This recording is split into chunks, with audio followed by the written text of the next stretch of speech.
Yeah. That was Miss Jane Monheit doing I Wish You Love. Great version. Before that, we heard Ella Fitzgerald from the complete Cole Porter songbook.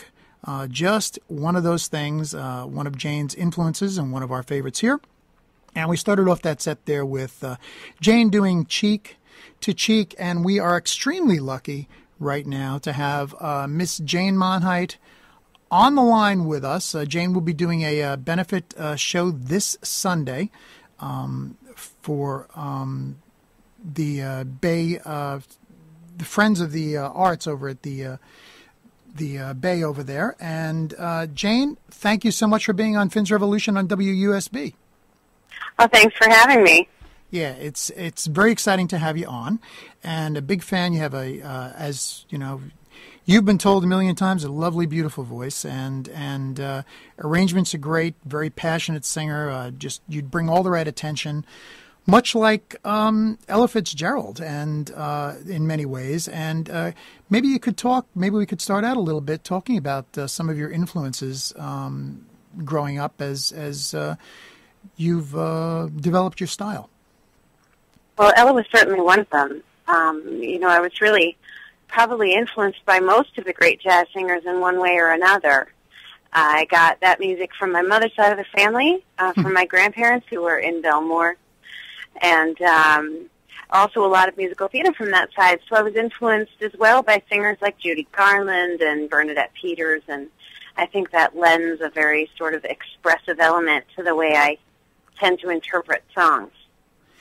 Yeah, and it absolutely comes across. Everything from your enunciation to your choice of material is just very evocative of all of that. Now, of course, as many people know who are listening right now, you grew up right here in Oakdale on the South Shore of Long Island in the Connecticut School District. And like to tell us a little about you growing up. Well, it was a really great town to grow up in, Oakdale.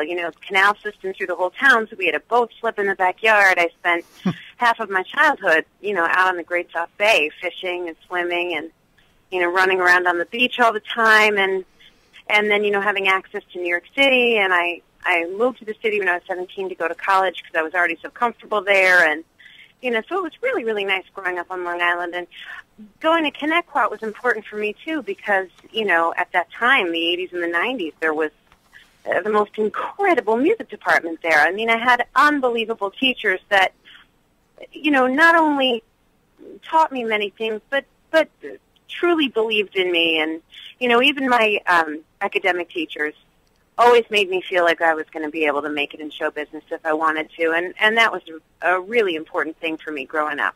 Yeah, and it remains a very supportive school district, a very supportive community down there. As a matter of fact, I happened to speak last week with John Letty. Mr. Letty! That's right, who was relaying to me that he remembered maybe you were about 11 years old or something at Idle Hour School down in Oakdale, how you just blew everybody away, and that he could tell, before that, but definitely right then, that you had it. And very, very nice man, and I know he absolutely helped nurture your early development there in Connecticut, as did many teachers, I'm sure. But yeah, just a great guy. It's the first time, he's been retired for several years now. The first time I got to speak to him, and all he did was, talk about how great you were. Well, he's the great one. I mean, any teacher that has, third graders playing jazz, that's a really wonderful thing. I mean, he was teaching us how to play over the blues when we were just little kids. We had a jazz band in elementary school. It was beautiful. And, he had us expressing ourselves on our instruments, which made most of us stay with them. When little kids are allowed to sort of explore music a little more and not just follow the rules all the time, I think that's really important. And he taught us how to be expressive on our instruments, even at 8, 9, 10 years old. And that was very, very important. I think that's why ultimately Connecticut High School had such an amazing wind ensemble, because so many kids stuck with their instruments and really loved playing them. Oh yeah. And what instrument did you actually play? Well, I played clarinet in the band. Mm-hmm. I wanted to play flute. I remember in third grade, I wanted to play flute, and or maybe it was fourth. And Mr. Letty said, no, flute's too easy. You're going to play clarinet. And I said, well, all right then. And I stuck with it all the way up through high school, except for marching band, where I was one of the bell section leaders.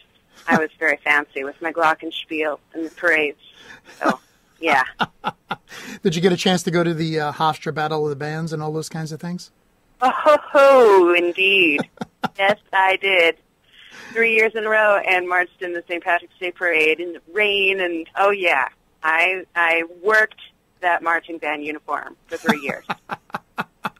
Yeah, and they still do that now, which is a very, very wonderful thing. There's a lot of support over there in that school district. So it's everyone I've gotten to know there in prep for this as well has been just great, and they seem to really be supportive of all the students there, which is great. So you came out, just a little background for our audience who may not know you. You came out of Connecticut High School and wound up going at 17 to which school? Manhattan School of Music. Okay. And how did you do? What were your experiences there?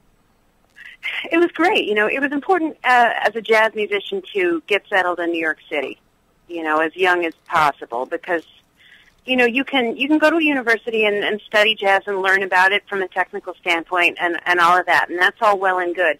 But at least half of the learning you're ever going to do has got to happen on the actual bandstand, probably even more than half.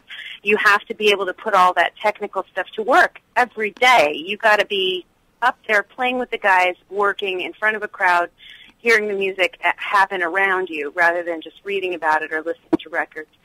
So I moved to New York and I started playing gigs right away. Studied voice with Peter Eldridge, met my husband, and, you know, it was an amazing experience. I mean, some of my best friends from high school were at NYU, so it was really fun. And I've lived in New York ever since. I live upstate part-time now, but I've always had one foot on the Upper West Side. Mm-hmm.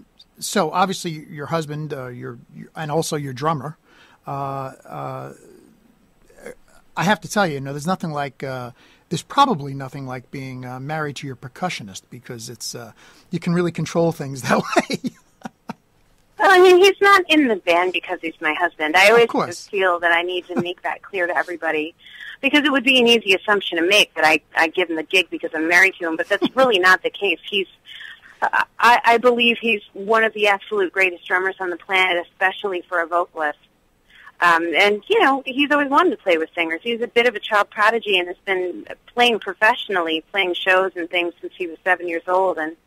And the bulk of that work has been done with singers because that's what he loves most. So, you know, we're just sort of meant for each other in more ways than one, which is really nice. It makes the road a happy place, you know, because we're together and our son is with us, and that makes a big difference. Yeah, and his drumming is really, really sensitive to all. You know, you can hear that on all your recordings. It's. Yeah, he's an incredibly elegant player.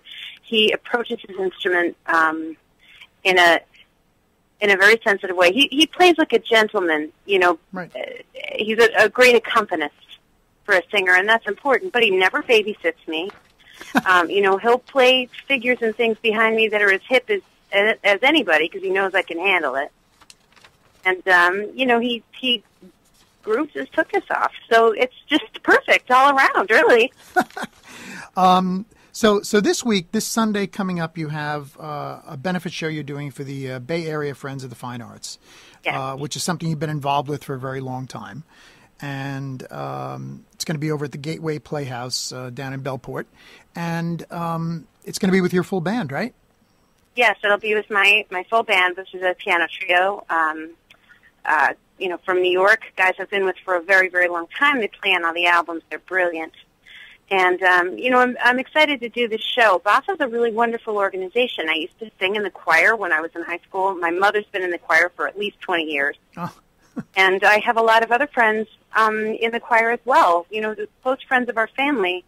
BAFA's meant a lot to our family and a lot to people I know on the island. I mean, the thing is, you know, you've got a ton of really wonderful musicians here that have chosen other careers. But just because they've chosen other paths professionally doesn't mean they don't still feel the need to play or sing and to express that and have that outlet in life. You know, if it's in you, and you've got to get it out. So it's beautiful that BAFA exists, so that people can get together and make beautiful music for the community around them and express themselves. And I'm thrilled to have the chance to support them because I used to sing with them. I remember how much fun it was, and I want them to stay around as long as possible. Yeah, and it is an extremely worthwhile organization and great stuff.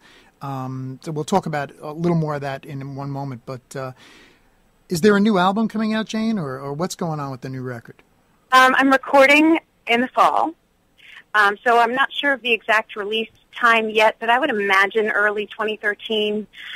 You know, of course, that's subject to change because you never know what's going to happen with a project. You just never know.